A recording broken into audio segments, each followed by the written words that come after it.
السلام علیکم۔ 15 اکتوبر 2025 آج میں نکل رہا ہوں ازبکستان کی طرف۔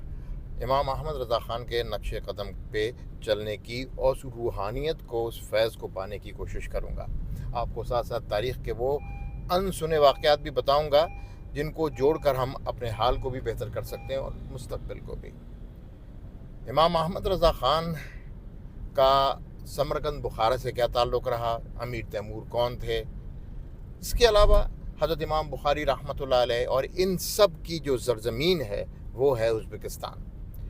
ازبکستان کو میں اب ڈیفائن کروں گا اور دو زمینوں کو آپس میں کمپیئر کروں گا تاکہ آپ کو اندازہ ہو کہ ان زمینوں کے بارے میں، ان کی پاک بازی کے بارے میں تاریخ نے کیا کیا شواہد دیے ہیں، اور خود حضور پاک صلی اللہ علیہ وآلہ وسلم کی ان دو زمینوں کے جن کے بارے میں آپ سے بات کروں گا ان کے بارے میں کیا احادیث مبارکہ ہیں۔ سب سے پہلے بات کریں گے ماورائے نہر۔ ماورائے نہر یہ وہ زمین ہے جس کو آج کل کے ہم میپ کو اگر دیکھیں تو ازبکستان، تاجکستان، ترکمنستان، یہ وہ علاقے ہیں جہاں پر یہ ماروائے نہر کا علاقہ آج بھی موجود ہے۔ اور ایک جو ماروائے نہر سے آپ کے ذہن میں آیا ہوگا کہ یہ نہر کا کہاں سے ذکر ہوا، تو یہ آمو نام کا ایک دریا ہے جس کا شمال کا ایریا جو ہے وہ ماروائے نہر کہلاتا ہے۔ ماروائے نہر کا شمال کا ایریا جو ہے، جو امو دریا کا، معاف کیجیے گا، شمال کا ایریا ہے وہ ماروائے نہر ہے، اور اس کے اندر ازبکستان میں بخارا، سمرقند، تاشقند، یہ وہ تاریخی شہر ہیں جن کی ایک اسلامی روایات کے حساب سے تاریخ ہے۔ میں اس کی ڈیٹیل پہ بعد میں آتا ہوں، پر اب دوسری زمین کا ذکر کرتا ہوں آپ سے۔ دوسری زمین ہے خراسان، جسٹ ساؤتھ آف دس ماروائے نہر۔ ازبکستان، افغانستان، ایران، پاکستان کا KPK اور بلوچستان کا ایریا، یہ علاقہ کہلاتا ہے خراسان۔ خراسان کے بارے میں احادیث مبارکہ کچھ مفہوم آپ کو بتاؤں گا کہ یہاں سے سیاہ جھنڈے لے کے وہ لوگ نکلیں گے جو کہ بیت المقدس کو فتح کریں گے، اور وہاں پر بیت المقدس پہ جھنڈے گاڑ دیے جائیں گے۔ یعنی ان دو زمینوں کے اندر ایک چیز جو کامن ہے وہ آتی ہے ازبکستان میں، معاف کیجیے گا شاید ازبکستان کا نام لینا بھول گیا، وہ بھی خراسان میں شامل ہے۔ تو ان دونوں زمینوں میں دو ملک آج کل کے زمانے میں کامن آتے ہیں، ایک ہے افغانستان اور ایک ہے ازبکستان۔ تو میں نے رخت سفر باندھا ازبکستان کے لیے۔ ماروائے نہر میں اب تین چیزوں کے بارے میں آپ کو، اس سے پہلے کہ میں ایئرپورٹ پہنچوں، آپ کو بتا دوں گا کہ تین چیزوں کا ایک محور ہے یہ۔ اگر ہم عقائد اسلامی کی بات کریں تو معتزلہ تحریک جو کہ عباسیوں کے دور میں شروع ہوئی تھی اور جس کے اسٹیٹ اس کو ایک سرپرستی دی تھی وہ مامون رشید خلیفہ نے دی تھی، اور معتزلہ تحریک نے بیسیکلی اسلام کے تشخص کو، قرآن کی جمعیت اور حمیت کو، ان سب کو چیلنج کیا اس زمانے میں۔ واصل بن عطا نام کا ایک شخص تھا جو 60 ہجری کے قریب، اس نے پہلی مرتبہ اس کا انکشاف کیا تھا اور اسے سوال اٹھایا تھا کہ قرآن کو ہم نے اپنی عقل سے سمجھنا ہے، جبکہ قرآن اللہ کا کلام ہے، اس کو ہم اپنی عقل نہیں بلکہ اجماع امت سے اور صحابہ کے طریقے سے سیکھ سکتے ہیں، جیسا کہ انہوں نے سیکھا تھا حضور کونین حضرت محمد صلی اللہ علیہ وآلہ وسلم سے۔ معتزلہ تحریک کے خلاف ایک جو بہت بڑی طاقت کھڑی ہوئی وسط ایشیا میں، سمرقند بخارا سے، وہ آواز تھی شیخ ابو منصور ماتوریدی کی۔ وہاں پر ان کا مزار اقدس بھی موجود ہے، اور وہاں حاضری دے کے ڈیٹیل آپ کو اس کے بارے میں بتاؤں گا کہ کیسے ایمان اور عقائد کا اہل سنت، وہ جماعت جو کہ صحابہ کی جماعت تھی، ان کے عقائد کو سنبھالا، ان کے عقائد کو ٹھیک رکھا، اور معتزلہ کے خلاف ایک بڑی بڑی علمی جدوجہد کی۔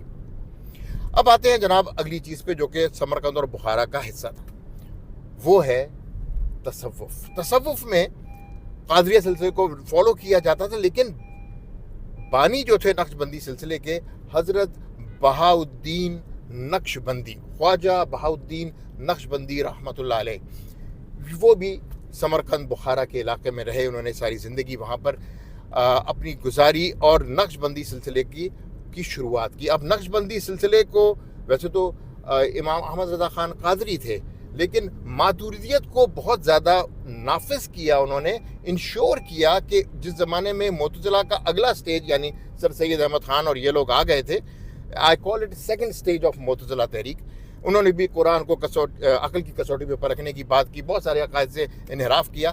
امام محمد رضا خان اس زمانے میں ماتوریدیت کا ہتھیار لے کر آئے اور ان کے خلاف ایک علمی جہاد کیا.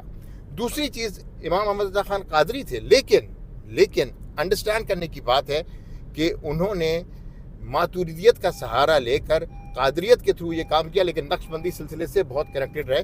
ہمارے روا شریف سے انہوں نے نقش بندی سلسلے کی بھی خلافت لی، لیکن پریکٹس کیا قادری سلسلے کو. اچھا، اب اگر ہم دوبارہ آئیں ماورائے نہر کے اوپر، تو وہاں پر بھی آپ دیکھیں تو ماتوریدیت کے علاوہ جو چیز ہے نقش بندی ہے. نقش بندی سلسلے کو اگر میں کنیکٹ کروں سب کانٹیننٹ سے، تو حضرت باقی اللہ رحمۃ اللہ علیہ اور اس کے بعد حضرت مجدد الفسانی کا نام آتا ہے، اور حضرت مجدد الفسانی سے شاہ علیہ رسول رحمۃ اللہ علیہ، جن سے امام احمد رضا خان نے خلافت لی تھی نقش بندی سلسلے کی. اب حضرت مجدد الفسانی کا کردار، یہ ڈیٹیل سے میں آپ سے وہاں پر جو بانی ہے نقش بندی سلسلے کے وہاں پہ بات کروں گا، اور مماثلت کیا تھی امام احمد رضا خان کی اور حضرت مجدد الفسانی کی. This is very important to understand. آخر میں آتے ہیں ہم اسلامک جورسپروڈنس پہ. اسلامک جورسپروڈنس ازبکستان اور اس وقت کے ماورائے نہر میں فالو ہوتی تھی حنفی. زیادہ آج بھی حنفی موجود ہیں، اور آپ کو جانتے ہیں امام ابو حنیفہ امام اعظم کو اعلیٰ حضرت امام احمد رضا خان نے فتویٰ رضویہ میں پراپر فالو کیا، اور اسلامک جورسپروڈنس جس کو معاف کیجیے گا اسلامک فقہ جس کو فالو کیا گیا اور نافذ کیا اعلیٰ حضرت نے، وہ فتویٰ رضویہ کے تھرو امام ابو حنیفہ کی حنفیت تھی. یہ وہ چیزیں ہیں جن کو میں ایکسپلور کرنے اب آپ کے ساتھ جاؤں گا انشاءاللہ تعالی.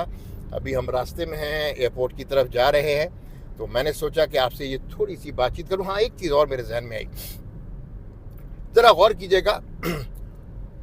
ماورائے نہر میں سے جو لوگ نکلے، جنہوں نے اولیاء اللہ، جنہوں نے آج ہندوستان، پاکستان، بنگلہ دیش ان علاقوں میں اسلام کو پھیلایا، ان میں کتنے بڑے بڑے نام ہیں. نظام الدین اولیاء، حضرت خواجہ معین الدین چشتی رحمۃ اللہ علیہ. یہ وہ نام ہیں جو کہ ماورائے نہیں بلکہ خراسان سے نکلے تھے. اور خراسان میں ایک اور صاحب تھے جن کے بارے میں آپ سے مستقل بات کرتا رہا، ابھی بھی اور پہلے بھی کرتا رہا. میں کہتا ہوں امام احمد رضا خان خراسانی. یہ خراسان سے ہی نظام الدین اولیاء نکلے اور خواجہ معین الدین چشتی نکلے، اور ساتھ امام احمد رضا خان نکلے، قندھار کے رہنے والے تھے.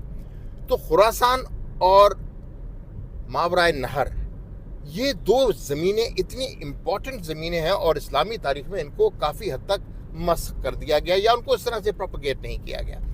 تو میں نے سوچا کہ ازبکستان جا کے سب سے پہلے آپ کو ان زمینوں کے بارے میں بتاؤں. بہت بہت شکریہ میرے ساتھ رہنے کا. انشاءاللہ تعالی میں تھوڑی دیر میں ٹیک آف کروں گا، اور پھر جب تاشقند پہنچوں گا تو وہاں سب سے پہلے حضرت امام کامپلیکس وہاں میں جاؤں گا، اور تاشقند میں انشاءاللہ تعالی آپ لوگوں سے ملاقات ہوگی. ڈیٹیل سے بتاؤں گا اس زمین کے بارے میں، وہاں کے واقعات، وہاں کے سیاسی حالات کیا رہے، کون فاتح تھا، اور اس سیٹ اپ کو، پورے سمرقند بخارا کے سیٹ اپ کو بنایا کس نے تھا. تو ان سے انشاءاللہ بات چیت ہوگی. میرے ساتھ جڑے رہیے گا. کوشش کروں گا کہ جب میں فلائٹ پہ چڑھوں تو اس سے پہلے یہ اپلوڈ کر دوں. آپ لوگ میرے ساتھ رہیے. جزاک اللہ، بہت بہت شکریہ. السلام علیکم. انسنی باتیں، جواد رضا خان.